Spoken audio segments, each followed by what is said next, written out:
अजानुलंबितो भुजो कनकाबदातो संकीर्तनैकपितरो कमलायताक्षो विश्वम्भरो द्विजबरो जुगधर्मपालो वंदे जगत्प्रियकरो करुणावतार। करुणावतार श्री चैतन्य महाप्रभु की जय, श्री नित्यानंद गोसाई की जय, आप सब भक्तबिंद की जय। निताय गौर प्रेमानंदी। श्री चैतन्य भागवत श्रील वृंदावन दास ठाकुर की जय।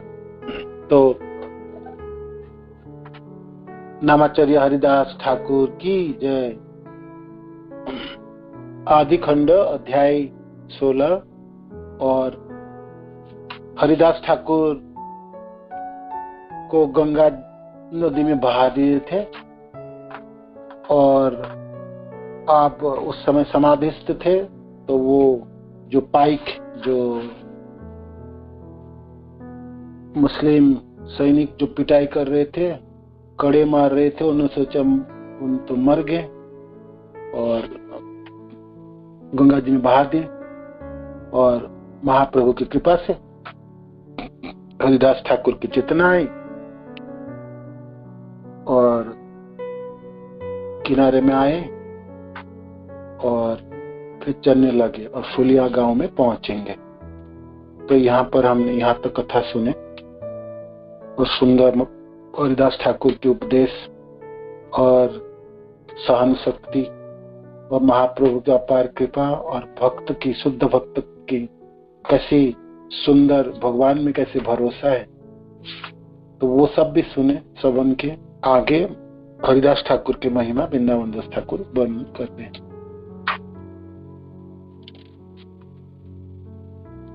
22 बाजारों में हरिदास ठाकुर के शास्त्री और फिर हरिदास ठाकुर अब फुलिया में पहुंच रहे।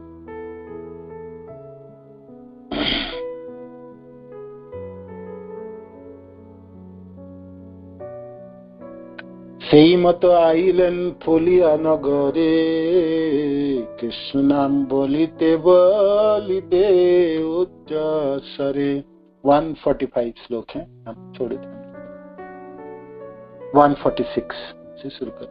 आपके पास जो पीडीएफ फाइल है तो वहां से आप पढ़ सकते हैं। जो भी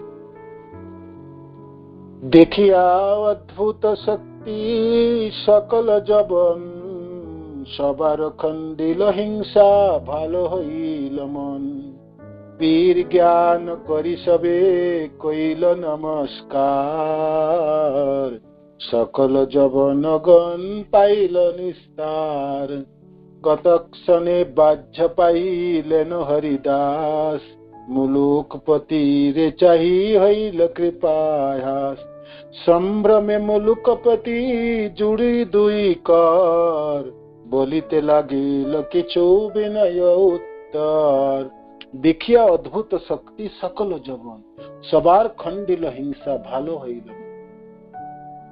तो भाई चारों तरफ खबर रट के जे देखो हरिदास ठाकुर को तो गंगा नदी में बहा दिए थे, वो तो मर चुके थे, बहा दिए, वो तो जीवित होके दोबारा वापस आ गए। देखो नाम जप रहे फुलिया गांव में, तो ये खबर आग की तरफ सर्वत्र प्रकाशित हो गए। तो सारे जवान जो मुस्लिम थे तो इस हरिदास ठाकुर के इस अद्भुत शक्ति को देख के अचंभित हो गए। सवार खंडिल हिंसा, वो सब द्रोही थे, ईर्षालु थे और उनके जीवन सब पापमय थे। किंतु हरिदास ठाकुर के संग दर्शन से और हरिदास ठाकुर ने भी कृपा किया, भगवान से प्रार्थना की है ना, ये इन लोगों को पता ही नहीं कि प्रभु इन सबों को आप सबों को दया कीजिए, आप इन सबों के अपराध ना लीजिएगा।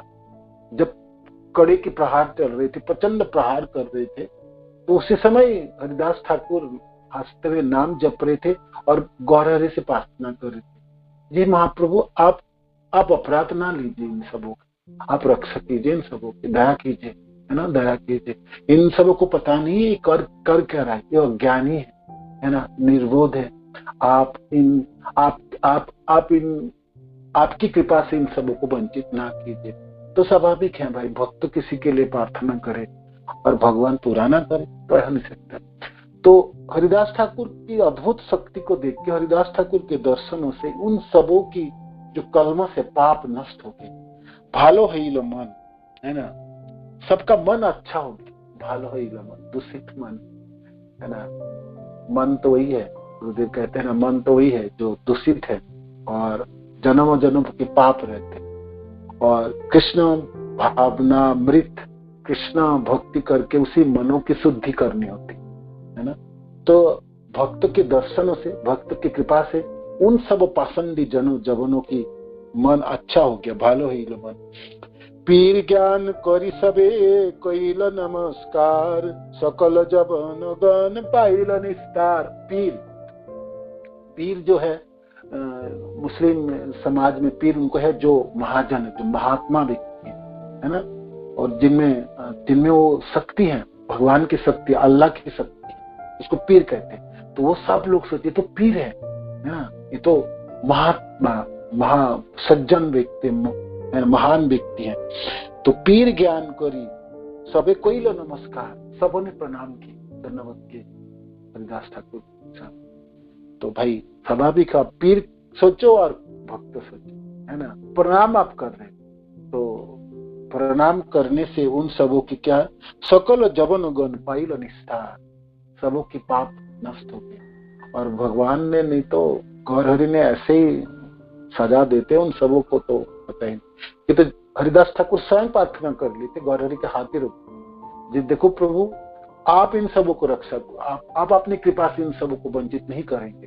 तो पाइल निस्तार, निस्तार हो गया। निस्तार शब्द का अर्थ है जो जितने हरिदास ठाकुर को बंदी बनाए, उनको बंदी बना के 22 बाजारों में उनको कड़े से विदाई कराया, और जब सोचे थे मर गया उसको गंगा में बहा दिए। तो ये सब चीजों की क्या गति होना था। भगवान भक्त माफ भी कर दे, भगवान नहीं छोड़ने वाला। किंतु इस बार यहाँ तो हरिदास ठाकुर के पूरे जीवनों को आप देखेंगे, हर समय उन्होंने दूसरे के लिए कितने भी अधम पतित हो, कितने ग्रहित कार्यों किए ना, हरिदास ठाकुर उन्हीं के लिए बात, उन्हीं के जीवन को बचाने के लिए शायद आगे भी जितने भी लीलाएं होंगे आप हर समय देखें, किसी समय किसी से कोई देश नहीं रहता, उसको बेशक उसको मारने के लिए आए, उनकी सबसे बुरा कार्य करने के लिए, किंतु हरिदास ठाकुर की कृपा उनके ऊपर ज्यादा है। तो सब लोग निस्तार, सबों को बच गए सब हरिदास ठाकुर की कृपा से। कतक्षण बाज्य पाइलेन हरिदास, मुलुकपति रे चाहिए हईल कृपास। तो आप फूलिया गान, वो मुलुकपति है, वो जो नवाब जिन्होंने आदेश दिया था, और काजी के उसकाने से उन्होंने आदेश दिया इसको तो पिटाई किया जाए 22 बाजार में, और इसको दफनाया ना जाए, इसको तो गंगा में बहाया जाए। तो मुलुकपति, तो अब भाई मुलुकपति वो खुद आके दंडवत किए और प्रणाम किए, मेरे को आप रक्षा कीजिए, मेरे पाप से मेरे को छुटकारा दीजिए। तो बोलिते लागेला मुलुकपति रे चाहे हईल कृपा हास। उनको देखते हुए हरिदास ठाकुर नहीं, बहुत गुस्से में उसको, तेरे तो आज सत्यानाश करूंगा, बस तेरे को ऐसा नहीं। हरिदास ठाकुर तो उसको देख के हंसे, और कृपा हास, कृपा जिस हास्य में कृपा छिपी हुई है ना। हंसी भी तरह तरह का हो ना, मजाक की हंसी होती, किसी को छोटे दिखाने के लिए लोग हंसते, किसी को व्यंग करते, किसी को उलाना देते। हंसी के भी हंसते हुए व्यक्ति की भावनाओं भी प्रकाशित हो जाता है, किंतु जिस हंसी में कृपा थी उसको तो वो मुलुकपति देख ही ली। जी, हरिदास ठाकुर के आंखों में तो कृपा है, हंसी में भी कृपा है, भावनाओं में भी कृपा है। तो सम्र में मुलुकपति जो जुड़ी दुई कर बोलिते लागिल किछु विनय उत्तर। तो और श्रद्धा बढ़ गया ना उनके प्रति, हरिदास ठाकुर के प्रति। तो मुलुकपति जो नवाब थे, दोनों हाथ जोड़ करके कुछ विनय से बोलने लगे। सत्य सत्य जानी लाओ तुमी महापीर, एक ज्ञान तुम्हार से भैया छे स्थिर।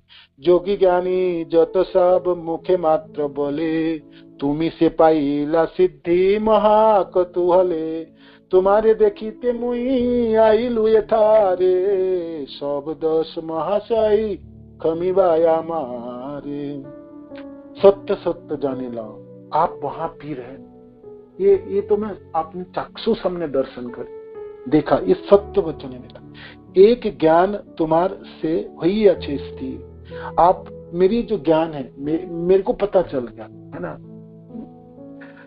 जोगी ज्ञानी जब तो सब मुख्य मात्र बोले, तुम्हें से पाईला सिद्धि महाकथुले। जितने जोगी है ज्ञानी सिद्ध, वो लोग तो अपने मुख में वर्णन करता है, वाणी में बोलते हैं, किंतु आपने तो स्वयं करके दिखाए है ना, करके दिखाए। तुम्ही से पाईला सिद्धि महाकथुल, आप तो उस सब चीजों में सिद्धि प्राप्त की है। आप बोलते जैसा उतना करते भी ऐसे ही है, और वो तो मैं आपने चाक्षुष दर्शन किया। तुम्हारे देखी थे मुई आईलू ये थारे, मैं यहाँ पर फुली आया हूँ आपको दर्शन करने के, है ना। तुम्हारे देखे थे मुई आईलू ये थारे, सब दोष महाशय खमी बाबा, मेरी सारे दोष क्षमा कीजिए, दया कीजिए मेरे प्रति, दया कीजिए। मुलुकपति जिन्होंने वो आदेश दिए थे जे इनको 22 बाजारों में पिटाई किया जाए, प्रहार किया जाए, कहते मैंने तो अपने आंखों से देखा है ना, मैंने ज्ञानी देखा, जोगी भी दिखे, वो सब बोलते हैं जोगी या ज्ञानी, मानते अपने को, किंतु आपने तो सिद्धि, आप तो स्वयं करके दिखाए है ना, करके दिखाए। मुलुकपति के आंखों में अश्रु है, दोनों हाथ जोड़ करके हरिदास ठाकुर के सामने खड़े और अनुनय विनय कर रहे हैं। सकल तुम्हार सम शत्रु मित्र नाई, तुमा चिन्हे हेनो जन त्रिभुवने नाई। चल तुम्ही शुभ करो आपन इच्छाई, गंगा तीरे थाको गया निर्जन गोफाई।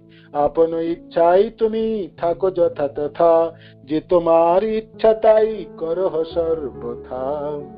मुलुकपति कहने लग गए, सकल तुम्हार सम शत्रु मित्र नहीं, आपके सामने तो सब समान है, आपका कोई शत्रु नहीं, कोई मित्र नहीं है। और तुम्हा चीने हेनो जन त्रिभुवने नाई, आपको कौन पहचान पाए, तीनों लोगों में किसी को शक्ति नहीं, सचमुच आपको कृपा की, आपकी चरित्र की, आपकी भावनाओं की कौन ठीक से पहचान पाए, कैसे पहचान पाएंगे आपको, चलते फिरते तो जिंदा पीर हैं।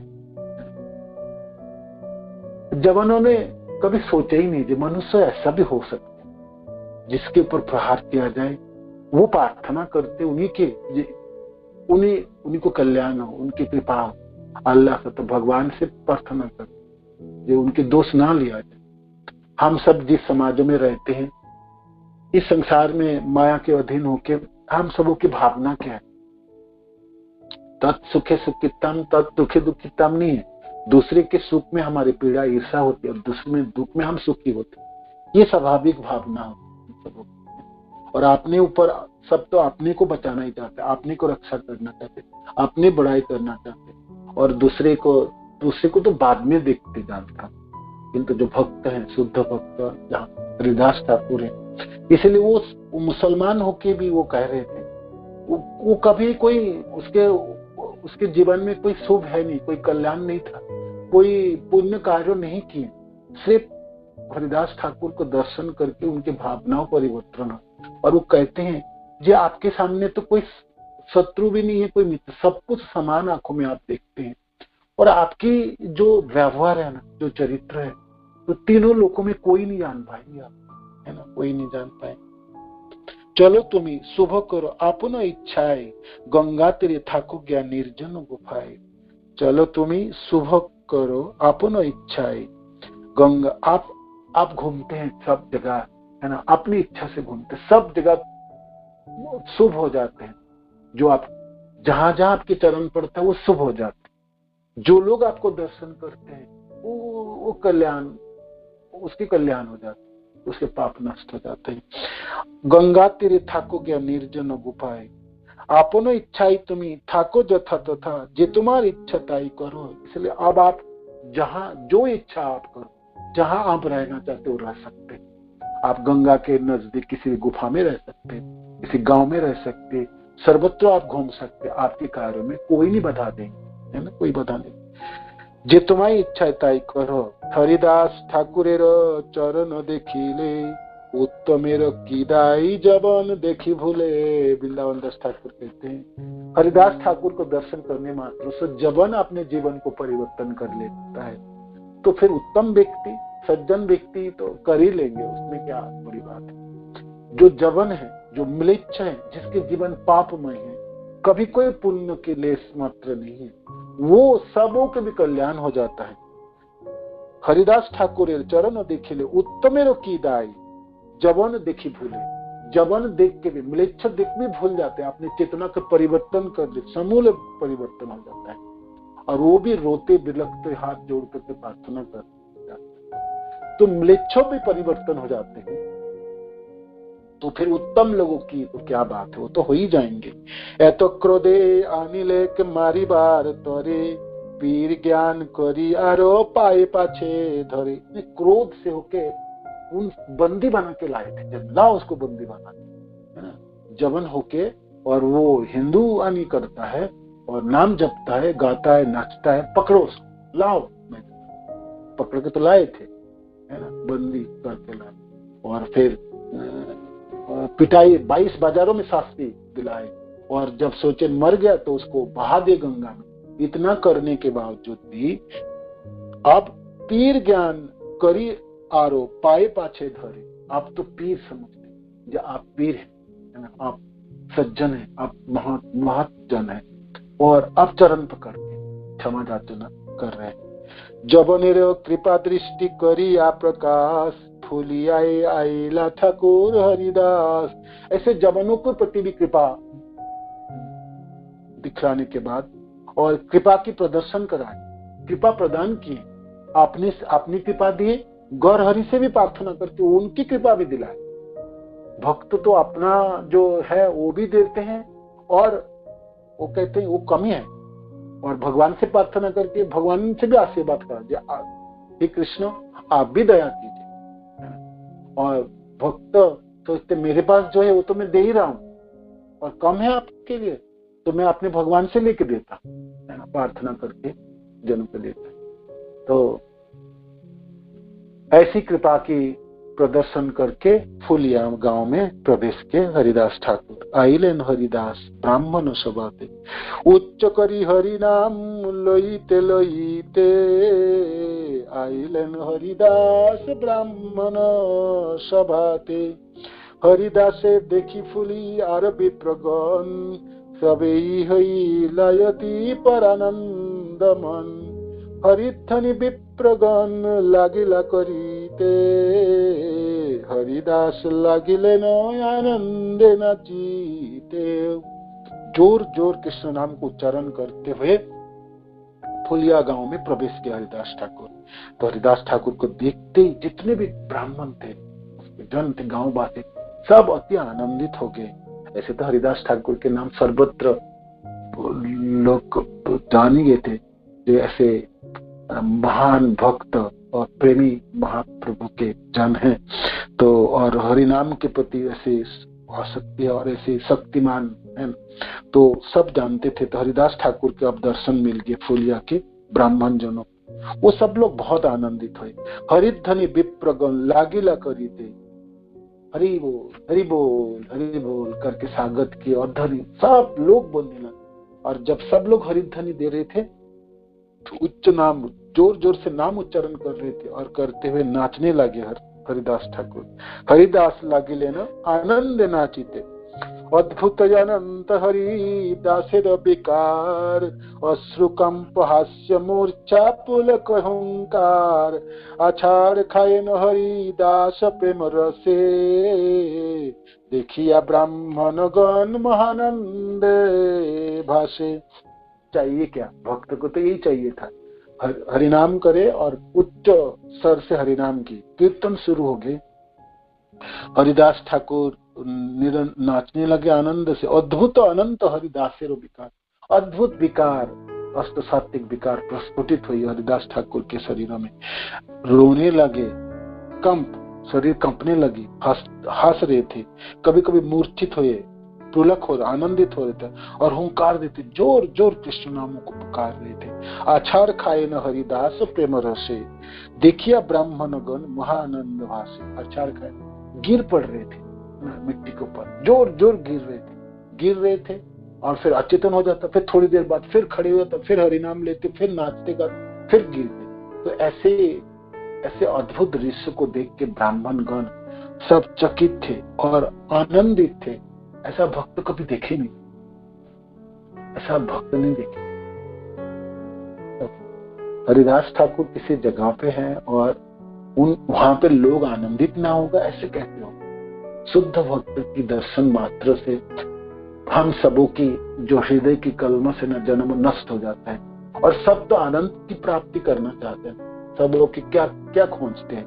आनंद खोजते। ठीक है, उसके हाथ में और कुछ लग जाता दूसरे, किंतु शुद्ध भक्तों के सानिध्य में तो आनंद की प्राप्ति हो ही जाता है। तो सब लोग हरिध्वनि कर रहे थे और हरिदास ठाकुर नाच रहे थे, गा रहे थे, दर्शन कर रहे थे। सब लोग आनंद में निमज्जित हो गए। पुलिया के गांव के ब्राह्मण जन सब स्थिर हई खनिके बसिला हरिदास, विप्रगण बसिले न बेड़ी चारी पास। तो थोड़ा सा स्थिर होके हरिदास ठाकुर बैठे तो चारों तरफ ब्राह्मण लोग घिर के बैठ गए हरिदास ठाकुर के। हरिदास बोले ने सुन विप्रगण, दुख न भावियो किछु आमार कारण। आप सब लोग मेरे लिए दुखी मत होइए, है ना, और दुख न भावो किछु आमार कारण। प्रभु निंदा आमी जे सुनिलु अपार, तार शास्ति करिले न ईश्वर आमार। भक्त के उद्गार देखो, कहते हैं आप मेरे लिए दुखी मत हो। मेरे को 22 बाजारे पिटाई पड़ी और गंगा जी में मेरे को मृतक समझ के मेरे को लोगों ने गंगा में बहा दिए, तो ये सब दुखी मत हो। ये क्यों बताऊं क्यों ऐसा हुआ? मैंने ना प्रभु निंदा आमी जे सुनी लो अपार, तार शास्ति करिले न ईश्वर। मैंने भगवान की निंदा बहुत सुना हो, है ना, इसलिए तो भगवान ने मेरे ऊपर ये शास्ति दिए हैं। तार शास्ति करिले न ईश्वर, भालो हईल इथे बड़ो पाइलु संतोष, अल्प शास्ति करी छमिले न बड़ो दोष। अच्छा हुआ, भगवान देखो कृष्ण ने मेरे ऊपर संतुष्ट होके इतनी बड़ी गुनाह मैंने किया, अपराध मैंने किया, हालांकि उन्होंने कुछ नहीं किया। हरिदास ठाकुर कभी भी भगवान के कभी निंदा कर सकते, आप सोच सकते, किंतु भक्त की ऐसी भावना जे मेरी ऊपर जो मेरी अपने कर्मों के फल के वजह से मैं भोगता हूँ, भगवान इसमें दायी नहीं है। भगवान को कभी भी दायी नहीं कर। मानो कि मेरे को 22 बाजारे पिटाई भी पड़ी और गंगा में मेरे को बहा भी दिया और इतनी निग्रह मेरे ऊपर हुआ, ये क्यों? नहीं, मैंने भगवान की निंदा श्रवण किया होगा, है ना, बहुत ज्यादा निंदा श्रवण के, इसलिए इतने बड़े अपराध मैंने किया था। किंतु भगवान देखो कितनी दयालु, छोटी सी शास्ति दिया। 22 बाजारों में पिटाई क्या कर, छोटा सा शास्ति। नहीं तो भगवान की निंदा मैंने सुना था तो कितनी बड़ी बड़ी शास्ति होना चाहिए था, नरक गति आदि होनी चाहिए, और क्या क्या हो सकता था, है ना। तो ऐसे करके ब्राह्मण लोगों को कहने लगे हरिदास ठाकुर, भालो हईल इथे बड़ो पाइलु संतोष, अल्प शास्ति करी छमी लेनो बड़ो दोष। थोड़ा शास्ति देके इतने बड़े अपराध मेरा चली गई। कुंभिपाक हई विष्णु निंदन सबने, ताहामी बिस्तर सुनिल पाप कने।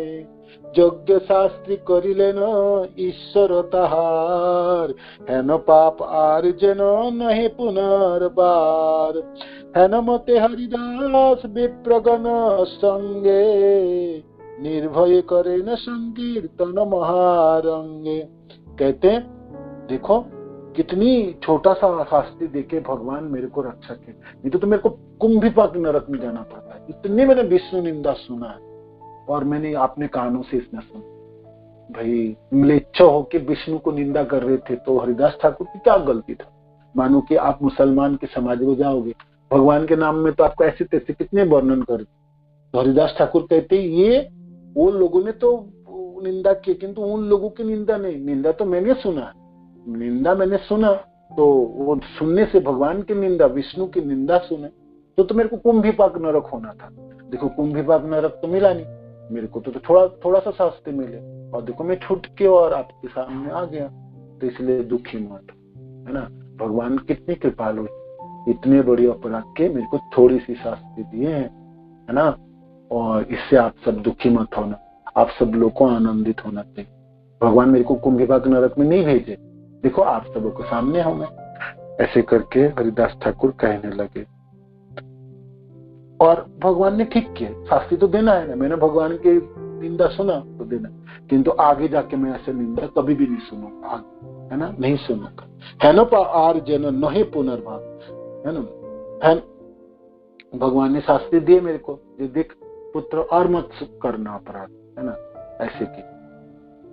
है न मते हरिदास विप्रगण संगे, निर्भय करे न संकीर्तन महारंगे। और ऐसे करके बोल के हरिदास ठाकुर निर्भय होके भगवान की कीर्तन करने लगे, सबों को लेके। तहाने ओ दुख दिल जे सब जबने, सबंश उच्छन्न तरा भइल कत दिन। तहाने ओ दुख दिल जे सब जबने, सबंश उच्छन्न तरा भइल कत दिने। तबे हरिदास गंगा तीरे गफा करी, থাকে না বিরলে আর নিশ কৃষ্ণ শরী। তাহানেও দুঃখ দিল যে সব জবনে, सबंशे उच्छन्न तारा हईल कतदिने। अद्भुत बात 171 भक्ति सिद्धांत सरस्वती ठाकुर क्या लिखते मैं बताता हूँ आपको। इसमें वर्णन आई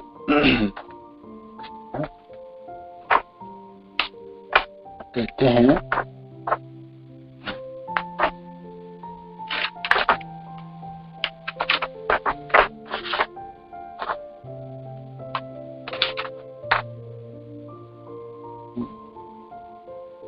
जिन जवानों ने श्री हरिदास की दुख दिया था, उनका कुछ ही दिनों में वंश सहित नाश हो गए।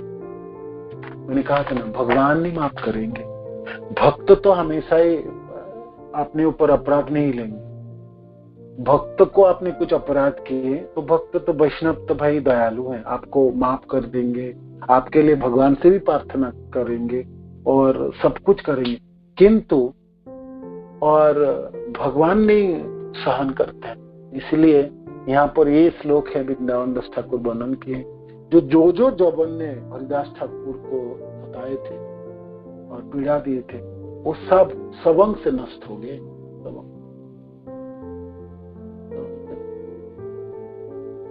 भगवान माफ नहीं, है ना।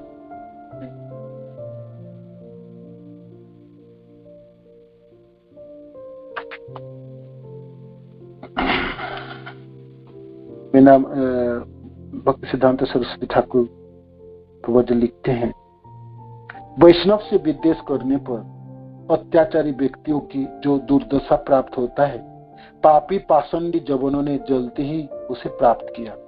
स्कंद पुराण में हंति निंदन्ति वैदेष्टि वैष्णवनाम अभिनंदन्ति, क्रुद्धते जाति न हर्षे दर्शने पतनानि षट। इस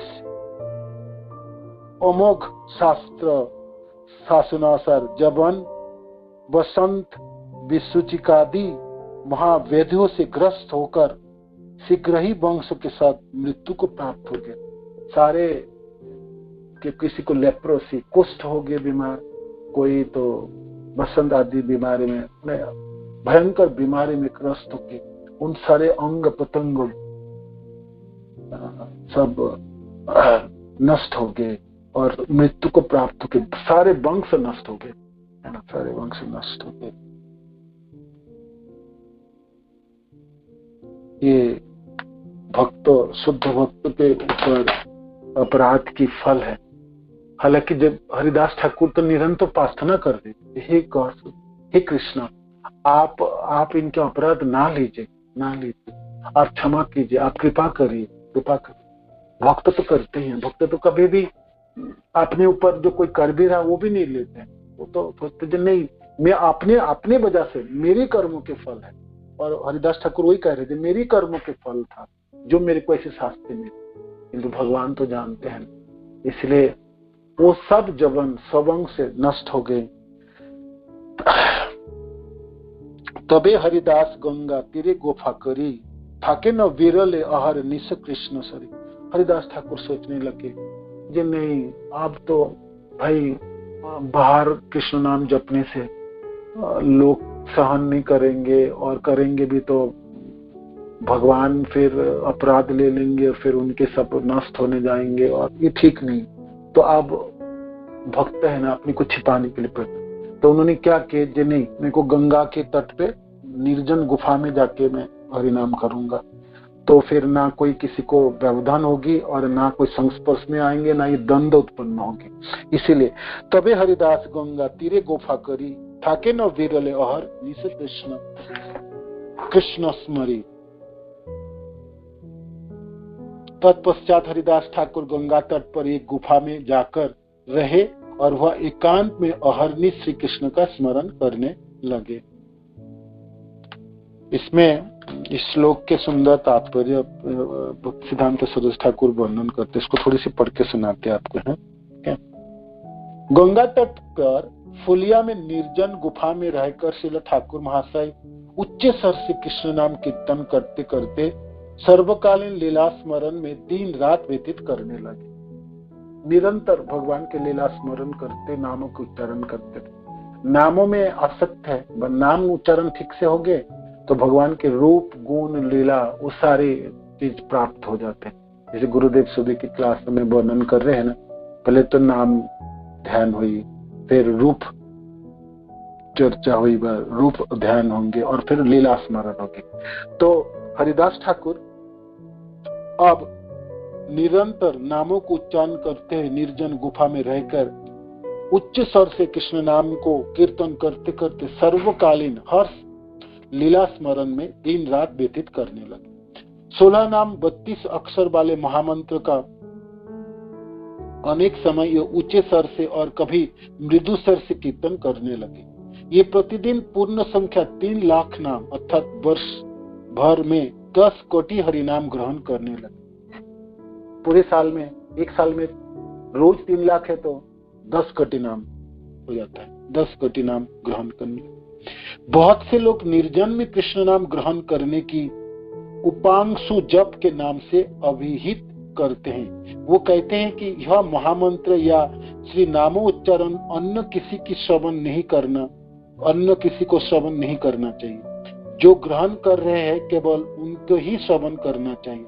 होठों के स्पंदित होने अर्थात उच्चारित होने से ही कृष्ण नाम दूसरे व्यक्तियों के कर्ण कुहरों में प्रविष्ट होता है, किंतु नाम कीर्तनकारी वैष्णव ने श्रद्धा का भाव न रहने पर कली द्वारा चालित होकर वो नामोच्चारणकारी वैष्णव के साथ विवाद में प्रमत्त होते हैं।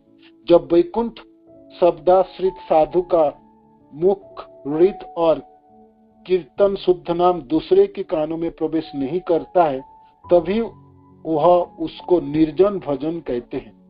किंतु इस प्रकार निर्जन में हरिनाम ग्रहण केवल अपने मंगल के लिए ही अनुष्ठित होता है, इसलिए उसके द्वारा अपने को छोड़कर दूसरे का कोई कल्याण साधित नहीं होता है। श्री नाम का उच्चारण करने वाले सेवन मुख व्यक्ति जिन नाम का निर्बंध पूर्वक भजन करते हैं, उसके निर्जन में साधित होने पर भी श्रद्धावंत व्यक्ति नाम कीर्तन का श्रवण रूप प्रसाद दूर से ही अज्ञात सार में ग्रहण करते रहते हैं।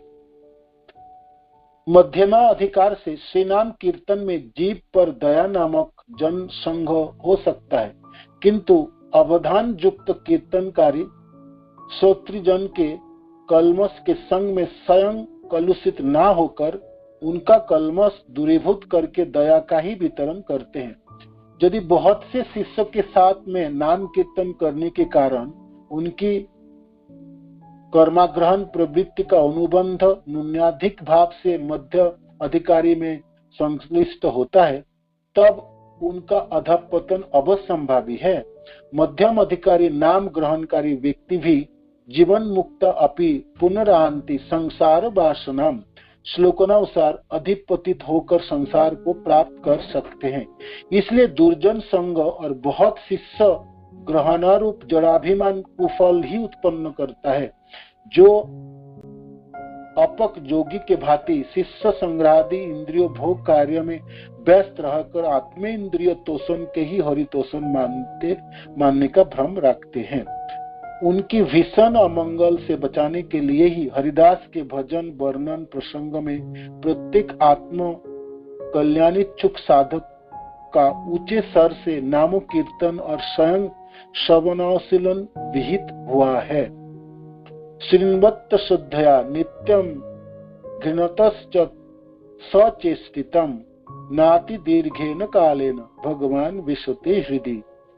इस भागवत के श्लोक के तात्पर्य अनुसार जगत गुरु वैष्णवाचार्य मुक्त कुलशिष्ट ठाकुर महाशय ने नामी कृष्ण के साथ नाम रूप गुण परिकर वैशिष्ट और लीला के अभेद बुद्धि से स्वयं कृष्ण नाम के कीर्तन श्रवण से कृष्ण की लीला के स्मरण द्वारा लोक शिक्षा दी है।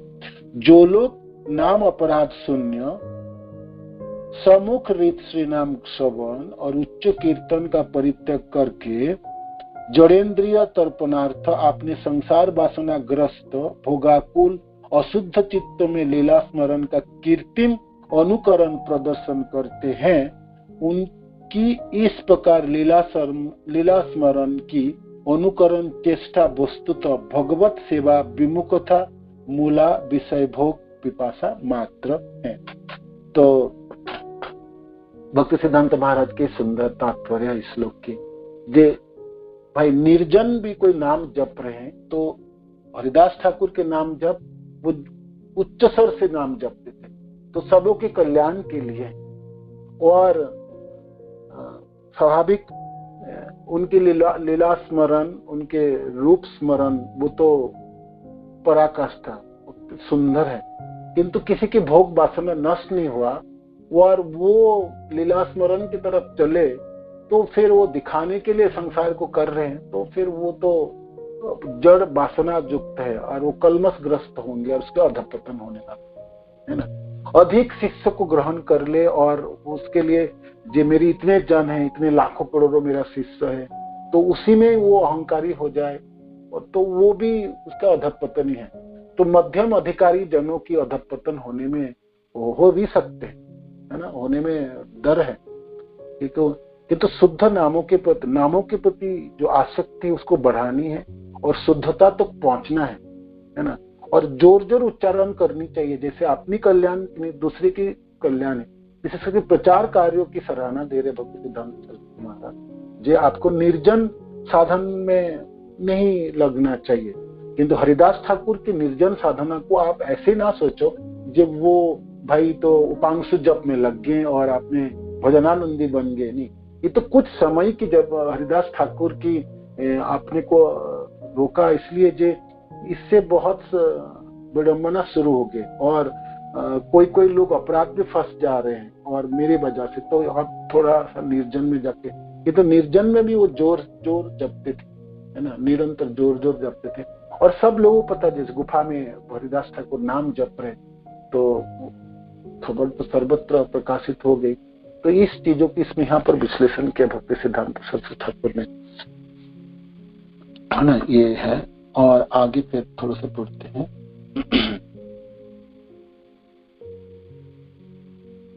तीन लक्ष नाम दिने करे न ग्रहण गुफा ही लतार जना वैकुंठ भवन। जिस गुफा में तीन लक्ष नाम जपते थे रोज, तो भाई 3 लक्ष नाम जिस जगह में जपेंगे तो वो जगह तो वैकुंठ हो गई, वो गुफा तो वैकुंठ हो गई है ना। वृंदावन दास ठाकुर महानाग वैसे सही गोफार भीतरे तार जला प्राणी मात्र सहित ना पारे। उस गुफा में एक भयंकर सांप थे तो उसका उतना विष था, विषैला था, वो उसकी जाला से उस गुफा में कोई भी रहने वाले कोई व्यक्ति रह नहीं सकते थे। तार जाला प्राणी मात्र सहित न पारे, उसका विष की इतनी ज्यादा था, तीव्र था, कोई प्राणी सहन नहीं कर सकता था। हरिदास ठाकुर संभाषा करीते जतिक आई से क्या ना पारे रहीते। तो हरिदास ठाकुर के दर्शन करने के लिए मानो को कुछ सेवा देने के लिए भी आते होंगे तो वहां कोई लोग ठहर नहीं सकते थे, उतने उस सांपों की जाला थी है ना, उसके विष के प्रभाव था। जैसे कृष्ण लीला में कालिया दह के वर्णन है, कालिया नाग के विष की ऐसे प्रभाव थे, उड़ते हुए पक्षी भी गिर पड़ते झुलस जाते। तो नागों की ऐसा नहीं है जो आपको डांसेंगे तभी आपके विष की प्रभाव होगी। कोई कोई भयंकर सांप जहाँ विराजमान है उनके विषों के प्रभाव तो भाई बहुत दूर तक फैल जाती है। तो ये बहुत जराले, बहुत भयंकर नाग था उस गुफा में, जिस गुफा में हरिदास ठाकुर नाम जप रहे थे। तो जो लोग उनके दर्शन करने के लिए आते हैं, संभाषण आदि करने के लिए, तो वो लोग सहन नहीं कर पाते थे और सब लोग चले जाते। जते को आई से कहो ना पारे रही थे, वहां रह नहीं सकते थे। परम विषेर जला सबे पायन हरिदास पुनः इहा किछु न जाने। वो थोड़ी बहुत भी लोग वहां बैठ नहीं सकते थे, तो वो सब लोग अतिष्ठ होकर वहां से चले जाते थे। किंतु उस विषयों की कोई प्रभाव हरिदास ठाकुर के ऊपर नहीं पड़ रहा था, और वो जान भी नहीं पाते थे जहां पर ऐसे नाग है और उसकी विष की ज्वाला ऐसी है। हरिदास पुनः यहाँ किछु ही न जाने। बसिया करे न जुक्ति सर्व विप्रगणे हरिदास आश्रमे ये ते क जाला केने। बसिया करे न जुक्ति सर्व, सारे ब्राह्मण सोचते थे कि क्या इतनी तीव्र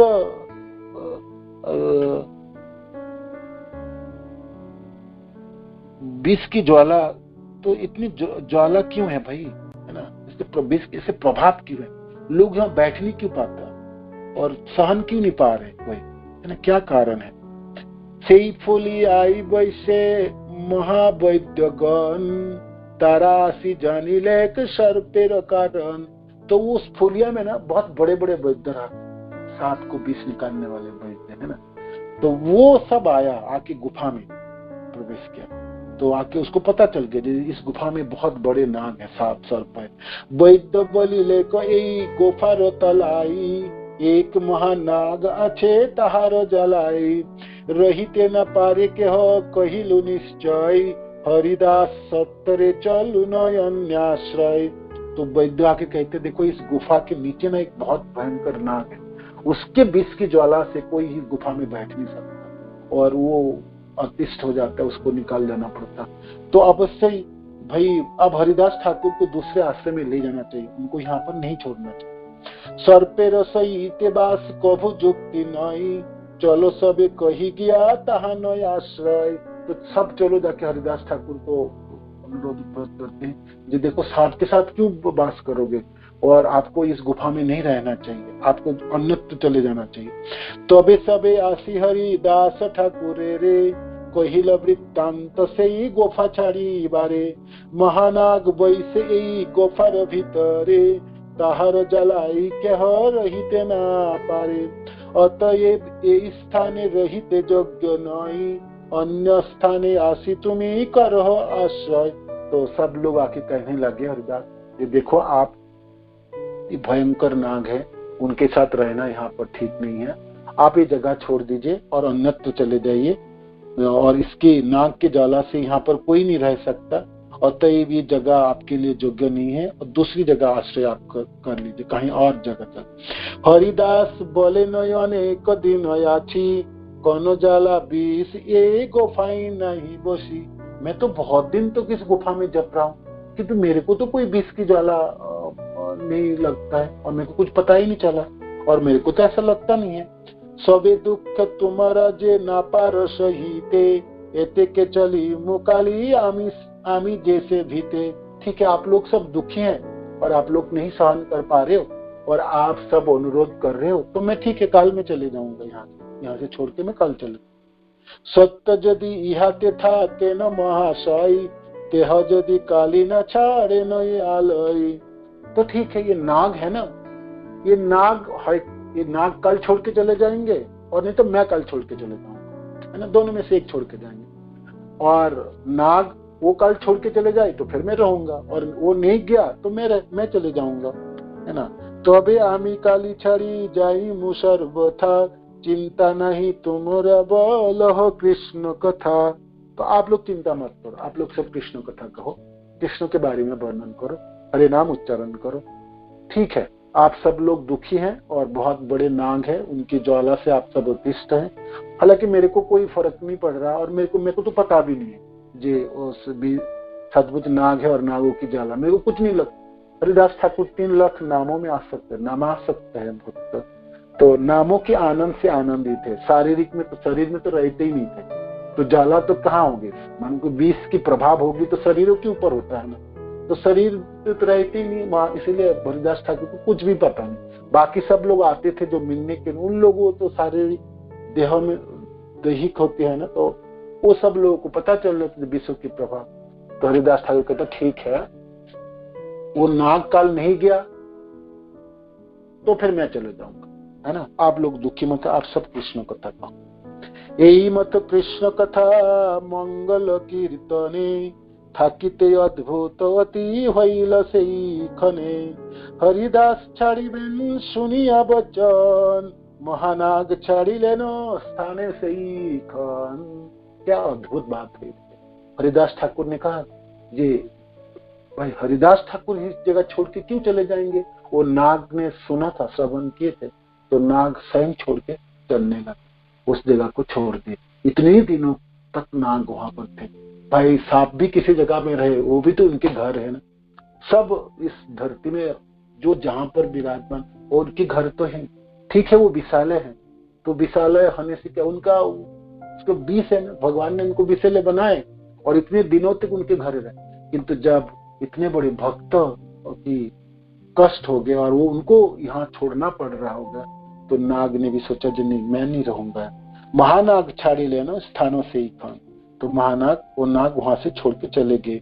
गर्त होते उठी सर्प संधारे प्रवेशे सबे देखे न चलीले नयन देशे। शाम संध्या के समय सब दिखे, जो गड्ढे से वो बहुत बड़े सर्प निकला और निकल के गुफा से बाहर चले गए, अन्यत्र चले गए। सबे देखे न चलीले न अन्न देशे।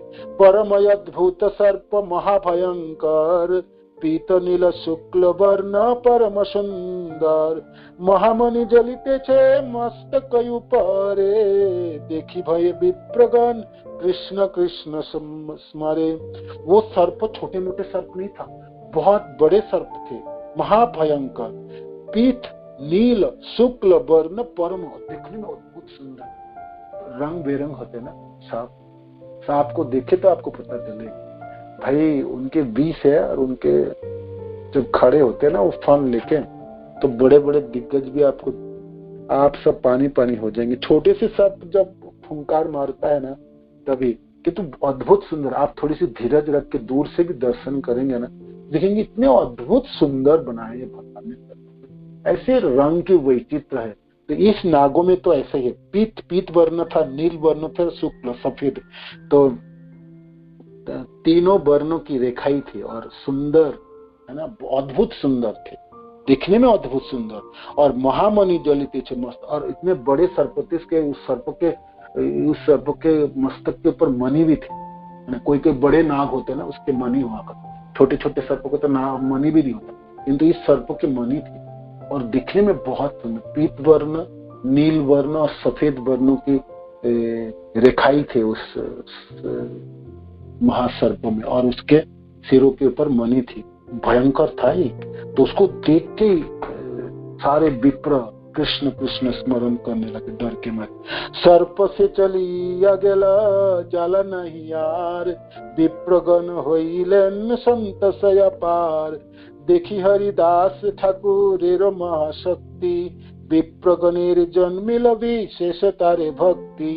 हरिदास ठाकुरेर एकन प्रभाव जार बाक्य मात्र स्थान छाड़िले नाग जार दृष्टि मात्र छाड़े अविद्या बंधन कृष्ण न लंघे न हरिदासेर वचन। हरिदास ठाकुर की शक्ति को देख के तो विप्रगण अचंभित हो। हरिदास ठाकुर ने एक वाक्य कहा है, भाई कहता मैं कल छोड़ जाऊंगा, वो नाग नहीं छोड़े तो यहाँ, किंतु वो सर्प स्वयं छोड़ गए जगह। तो जिस वैष्णव की, जिस भक्त की वाणी से, श्रवण मात्र से वो नाग छोड़ के चला गया, तो विप्रगण की तो विप्रगणेर जन्मिला विशेष तारे भक्ति, विप्रगण अचंभित हो गया। और हरिदास ठाकुर की भक्ति देख के वो सबों की श्रद्धा और बढ़ गई। हरिदास ठाकुर एकन प्रभाव जार वाक्य मात्र स्थान छाड़ी लोगना, कैसे प्रभाव है हरिदास ठाकुर, जिसके बोलने मात्र से सर्प भी है ना, सर्प तो हिंसक प्राणी है और वो तो तमोगुणों में है, उनको ना सुन पाता ना बोल पाता ना उसरे काटेंगे आपको। आप कुछ करो ना करो, आपको तो आपकी गलती हो ना हो वो काटना है, उसके धर्म है ना, जहर उगारने हैं उसको। किंतु वो जहरीले सांप महानाग है। ऐसे नामों के अद्भुत प्रभाव है हरिदास ठाकुर की। उनके नामों के प्रभाव से, उनके बानियों से एक वाक्य उन्होंने सुने और स्वयं छोड़ के चले गए वो गुफा को। तो जार दृष्टि मात्र छाड़ी अविद्या बंधन, वृंदावन दास ठाकुर कहते हैं हरिदास ठाकुर के तो दर्शन मात्र से अविद्या नष्ट हो जाए, सिर्फ मनुष्य के नहीं प्राणियों की अविद्या नष्ट हो जाए, अज्ञानता नष्ट हो जाए, अंधकार घुच जाए। कृष्ण न लंघे न हरिदासेर वचन, और स्वयं भगवान कृष्ण भी हरिदास ठाकुर ने कोई इच्छा की वो तो नहीं लांघते, वो पूरा करके ही देते। ऐसे अद्भुत महिमा नामाचार्य हरिदास ठाकुर। हरिदास ठाकुर की जय, श्रील प्रभुपाद की जय, जय गो प्रेमानंदी। बाकी कल पढ़ेंगे है ना आगे। भगवत भक्त सर्वाविष्ट डंकेर मुखी हरिदास महिमा कीर्तन। हरिदास ठाकुर के एक महिमा और वर्णन होगी। बहुत सुंदर सुंदर तरह तरह के महिमा इसमें वर्णन है पूरे अध्याय में। तो ये कथा हमने सुने। हरे कृष्ण। तो किसी को कोई प्रश्न है, कोई कुछ ऐड करना चाहते कर सकते प्लीज। हरे बोल। हरे कृष्ण।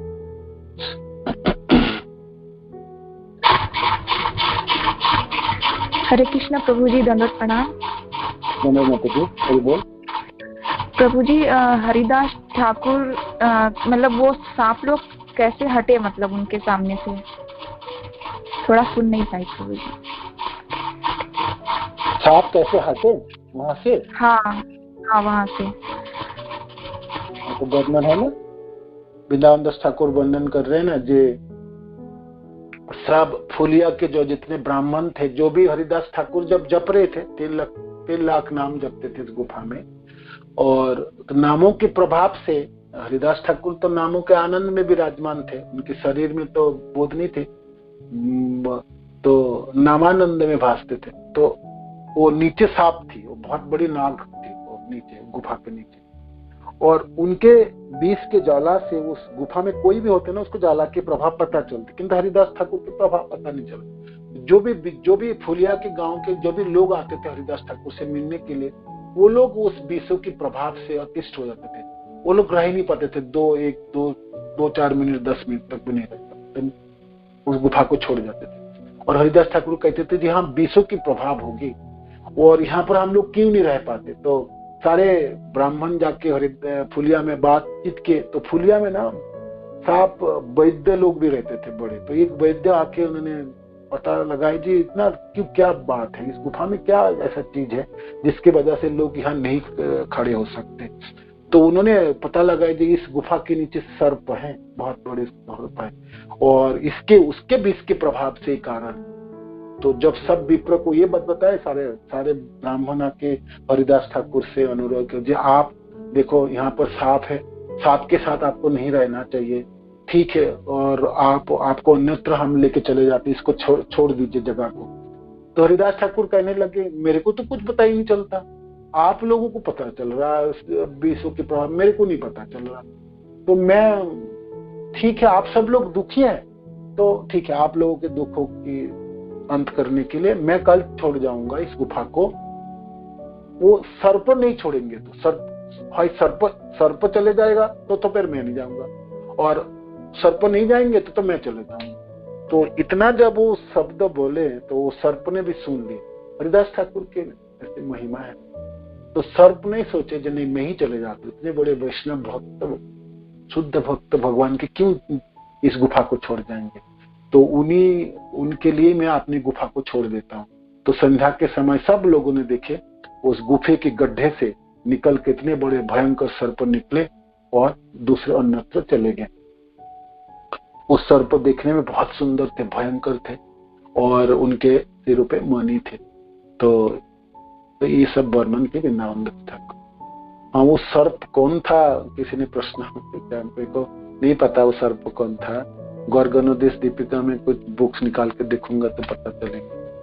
ये तो ऐसा मेरे को नहीं लगता सर्प को होगा, कभी भी होगा तो बुक में एक बार ढूंढने की कोशिश करूंगा कौन थे ये सर्प।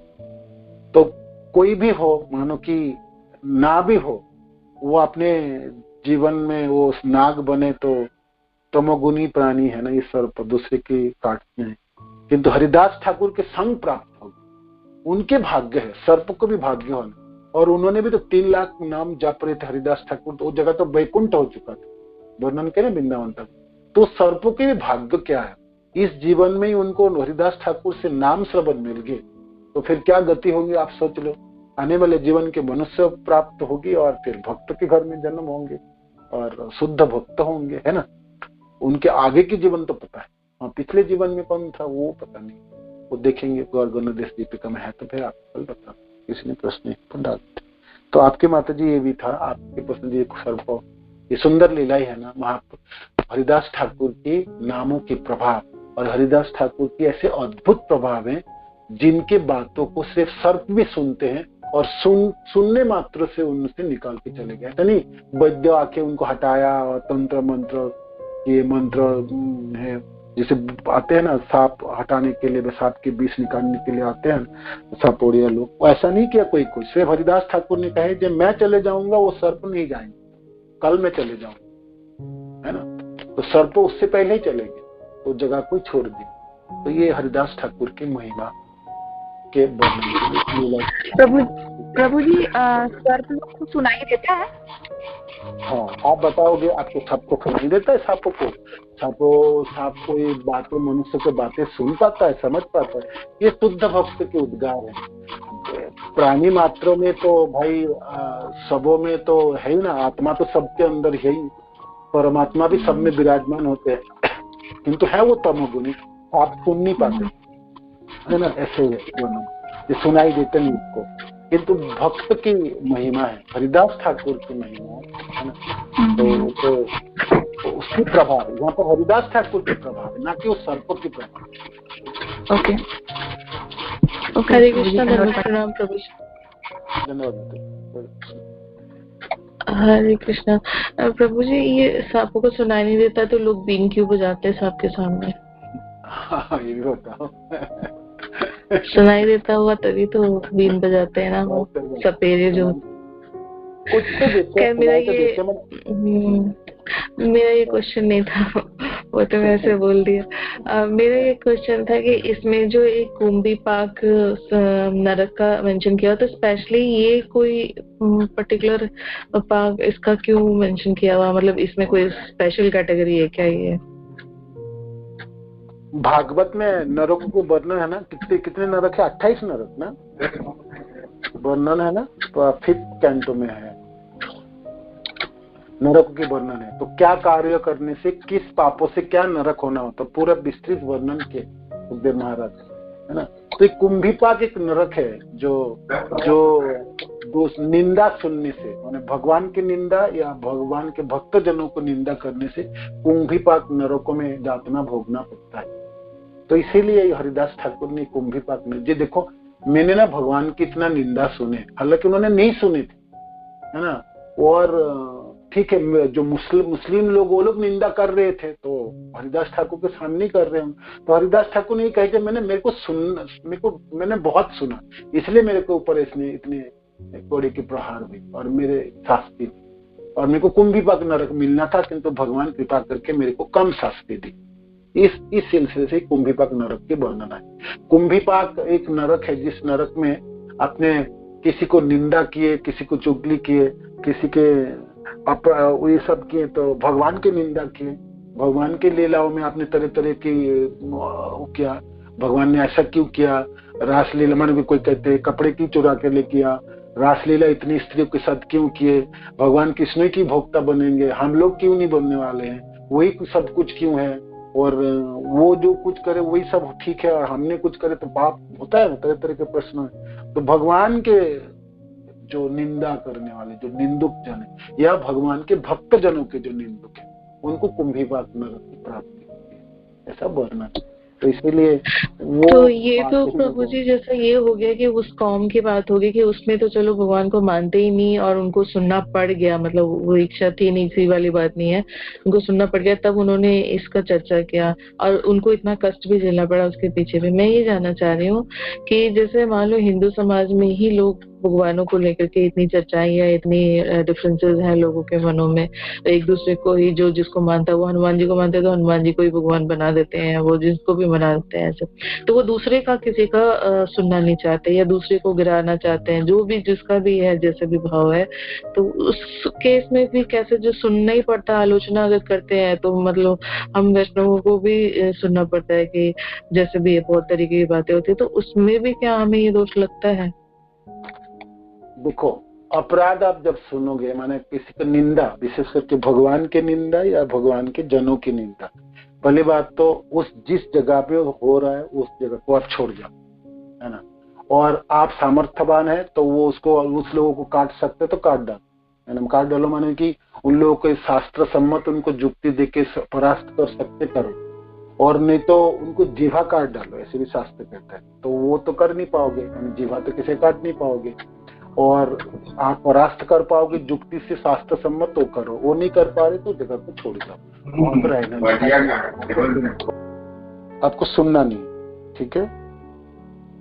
जी पर गुरु महाराज जैसे कहते हैं कि बताना या बोलना वही चाहिए जहाँ पर सामने वाले को समझ में आया, अगर लग रहा है कि नहीं वो खाली तर्क करने के उस पे है तो फिर वहाँ बोलना ही नहीं चाहिए, तो उस केस में तो सुनना ही पड़ेगा या सुन करके निकलने वाली बात है, तो वो चाहे क्षण मात्र हो चाहे एक शब्द दो शब्द जो भी है, तो मतलब फिर क्या करना चाहिए उसमें, या फिर ये दोष ग्रहण करना ही पड़ेगा ऐसा कुछ? भगवान आपकी उद्देश्य देखेगा, आपकी भावनाओं को देखेगा।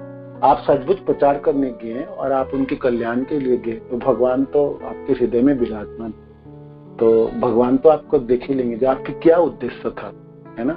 आप सचमुच उनको बचाने गए थे और आप भगवान के नाम के प्रचार करने के लिए उद्देश्य हो, ठीक है, तो भगवान अपनी भावनाओं को देख लेते, भक्त की भावनाओं को देख लेते, है ना। और भक्त को रक्षा तो करते ही है, तो उस उद्देश्य से करते ही हैं भगवान। तो इसलिए आपको दुखी इतना होने के लिए भाई कुंभ विपाक मिलेंगे, नरक मिलेंगे, प्रचार छोड़ दो, नहीं करना है आपको। किंतु हाँ, अश्रद्धालु जनों के नाम के महिमा प्रचार वो भी तो अपराध होता है ना। तो आपको देखना है कि किस तरह से मेरे को प्रचार करना है, क्या बोलना है यहाँ पर और क्या नहीं है। उन लोगों के थोड़ा बहुत भी श्रद्धा नहीं, सम्मान नहीं, कुछ नहीं, अपने प्रसाद दे दो, आप बोल सकते हो, अपने घरों में प्रोग्राम में निमंत्रण कर लो, किंतु वहां पर आपको वर्णन करने की जरूरत नहीं है महिमा आदि की, है ना।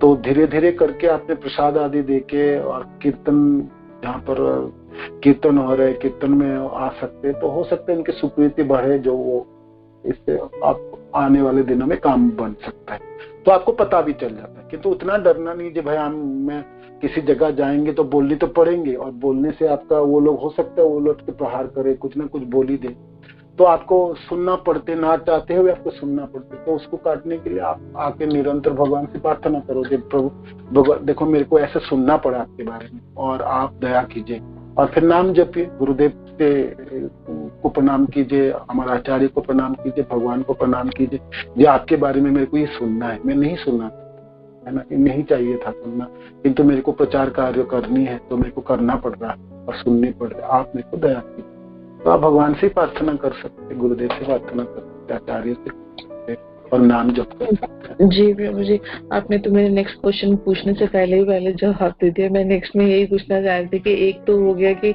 अनजाने में सुन लिया, और अभी तो हम जान रहे हैं क्योंकि अभी हम पढ़ रहे हैं या सीख रहे हैं, अभी तो हम सीखने लर्निंग फेज में हैं, तब मतलब क्या करना चाहिए अब जानने के बाद में? पहले तो अज्ञान में थे, नहीं जानते थे, तो जैसा चल रहा था वो तो दोष लगेगा, अभी जानने के बाद जो कर रहे हैं तो उसमें अलग हो गया, तो आपने बता ही दिया। तो एक और मेरा लास्ट क्वेश्चन है प्रभु जी कि जैसे इसमें लिखा है कि मणि का जिक्र किया हुआ कि सांपों में या नागों में स्पेशली मणि होता है क्या? हर नाग में होता है क्या, या फिर ये सब स्पेशल वैरायटी है इसके? ये नहीं मालूम। सब नागों में नहीं होता, कोई स्पेशल नाग है जो बड़े बड़े नाग होते हैं ना, मणि होते हैं। जैसे पताल लोगों की वर्णन है ना, किसी लोगों में इतने बड़े बड़े नाग होते हैं जिसके मणियों से उद्भासित होते पूरे लोग, है ना। मणि तो सब लोग मतलब उसके बॉडी में ही वो होता है मणि। मणि तो सॉलिड मेरे को जो समझ में आता है कि कुछ रत्न जैसा चीज होता होगा, स्टोन जैसा। उसके सिर के ऊपर रत्न जैसे होते हैं, रत्न होते हैं। अच्छा, वो मतलब वैसे ही स्किन में वो एम्बेडेड होता है, ऐसा कुछ है? हाँ, सिर के ऊपर उसके जो फन है ना, फन के ऊपर एक मणि एम्बेडेड होता है और वो बहुत बड़े बड़े होते हैं, है ना, बहुत बड़े। उस मणि को पाने के लिए लोग सर्पों को मारते भी हैं, ऐसे नागों को मार के उस मणि को निकाल के ले आते हैं, है ना। ये होते हैं, उस नागों में मणि होते हैं। मणियों में उसके जो किरण है ना, विकिरण होते हैं और मणियों से उद्भासित होते किसी किसी गुफा जगह सब, है ना। पूरे लोग उद्भासित होते हैं, तो बड़े बड़े मणियों, जैसे ये कालिया नाग वगैरह के नीचे वर्णन आएंगे, भागवत में वर्णन है। कोई पाताल लोकों में ऐसे ऐसे लोग हैं जिससे मणियों द्वारा, वहां सूर्य की किरण तो पहुंचती नहीं है, तो ये बड़े बड़े नागों की मणियों से वो सारे जगह उद्भासित होते, लोग उद्भासित होते, तो नागों में मणि होती है। तो ये जो गुरु महाराज जी भी आजकल चर्चा में कर रहे हैं कि रत्न जड़ित, मणि जड़ित, ऐसे, तो वो मणियां क्या सांपों से ही मिलती है या कहीं और से भी उसका उत्पादन मतलब? नहीं, वो मणि तो कुछ और है क्या वो? देखो, सोने तो कहीं भी मिल सकते, कितनी जगह से, ऐसा नहीं है कि सांप के माथे से मणि है। जैसे वैकुंठ लोग व गोलोक में मणि, तो भगवान ऐसे मणि, वहां पर सब कुछ मणि प्राप्ति होती है, दिव्य रत्न प्राप्त होते हैं। ऐसा नहीं कि सारे रत्न सांपों के मस्तक से आए, यही प्राप्ति। अच्छा, तो एक और लास्ट टाइम भी हो गया बहुत ज्यादा। प्रभु जी, जो आप बार बार ये विप्रगण बोल रहे हो, तो इसका मतलब सिर्फ ब्राह्मण वैष्णव जन या फिर कॉमन पीपल, सब लोग? विप्रगण मतलब कौन? सब लोग, कॉमन जनता ना? कॉमन लोग, सब लोग। ठीक है, कभी हम बाकी गांव के लोग, बाकी लोग भी है। ठीक है प्रभु जी। हरे कृष्ण, धन्यवाद प्रभु, थैंक यू वेरी मच। हरे कृष्ण।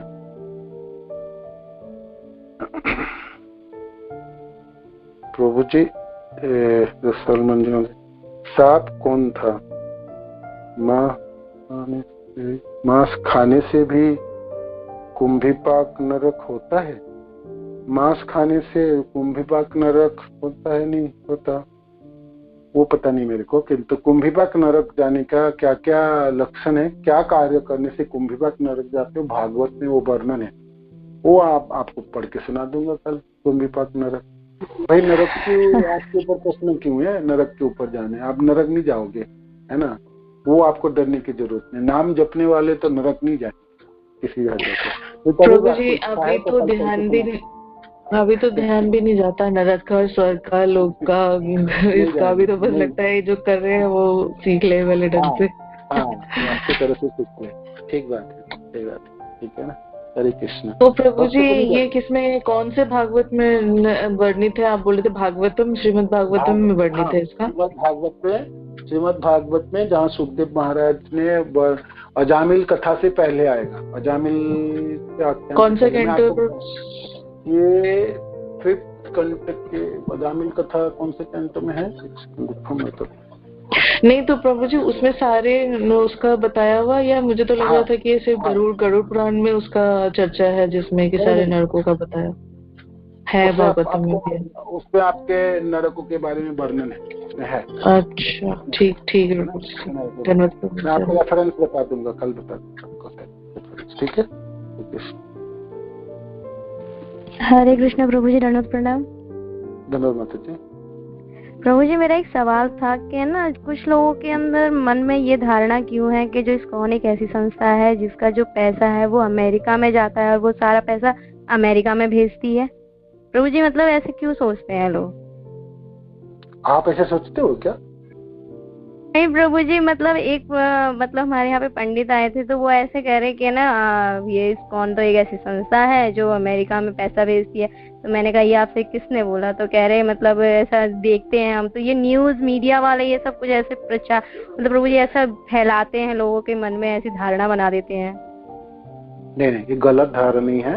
और हर मंदिर, जैसे नोएडा के मंदिर है तो नोएडा के मंदिर चलाने वाले नोएडा के भक्त और वहाँ की सेवा से चलती है। किसी एक जगह के मंदिर को चलाने के लिए बाहर के मंदिर कोई नहीं हेल्प करता, कोई सहायता नहीं करता। उस मंदिर के कोई भक्तजनों को, प्रेसिडेंट को दान एकत्रित करके उस मंदिर को कार्य को चलाता है, कोई नहीं देता किसी को, है ना।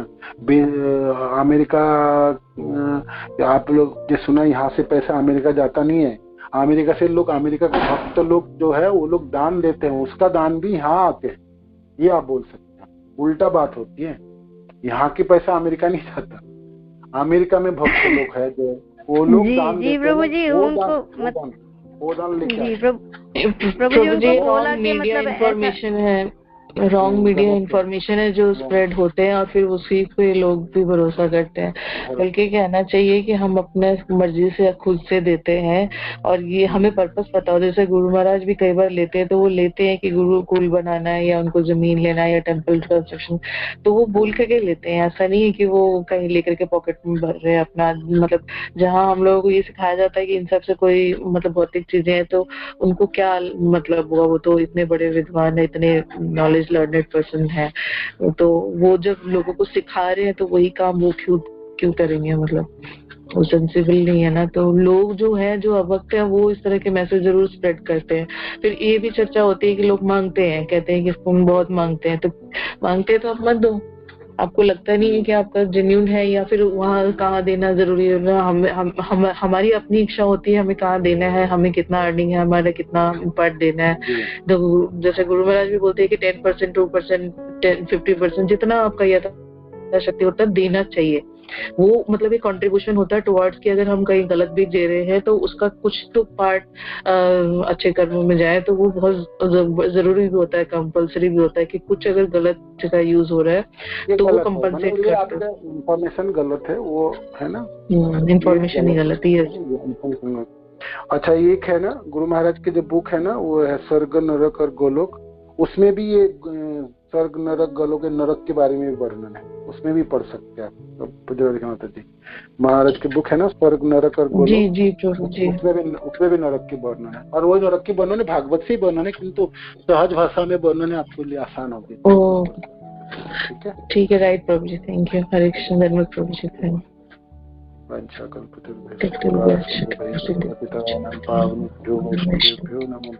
प्रभुपाद की जय, गुरु महाराज की जय, आप सब भक्तवृंद की जय।